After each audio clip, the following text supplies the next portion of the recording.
मी अशा प्रकारचं राजकारण करत नाही, कोणावर डूक ठेवून राहत नाही. पण माझा एक सिद्धांत पक्का आहे, मी कोणाच्या नादी लागत नाही, कोणी नादी लागलं तर सोडत नाही. मी आज तुम्हाला स्पष्टपणे सांगतो आणि माझं त्यांनाही सांगणं आहे, कारण त्यांच्याच पक्षाच्या लोकांनी त्या काळातल्या त्यांचे काही ऑडिओ व्हिज्युअल्स हे मला आणून दिलेले आहेत. त्यामध्ये ते उद्धव ठाकरेंबद्दल काय बोलतायत, ते पवार साहेबांबद्दल काय बोलतायत, या संपूर्ण जे आरोप आज आमच्यावर लावतायत त्या संदर्भात ते काय बोलतायत, वाझेवर ते काय बोलतायत, या सगळ्या गोष्टी आहेत. माझ्यावर वेळ आली तर मला त्या पब्लिक कराव्या लागतील. मी अशा प्रकारचं राजकारण करत नाही.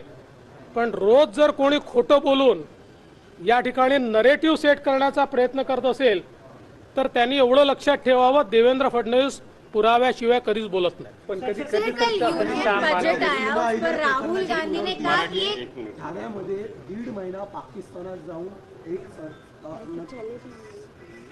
नगमा म्हणून असतात नाव आहे त्या महिलेचं, 1.5 महिन्यात पाकिस्तानातून परतल्याची माहिती येते.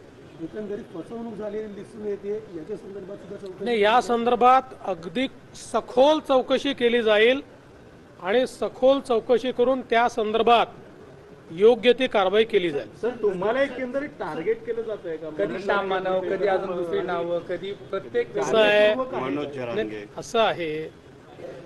आता मनोज जरांगेंची जी केस आहे ही 2013ची केस आहे. यापूर्वी देखील त्या केसमध्ये त्यांचा नॉन बेलेबल वॉरंट निघाला, तो त्यांनी जाऊन कॅन्सल केला.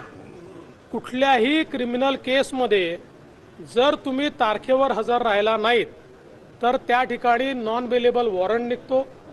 तो नॉन बेलेबल वॉरंट तुम्ही तारखेवर हजर राहिला की तो रद्द होतो.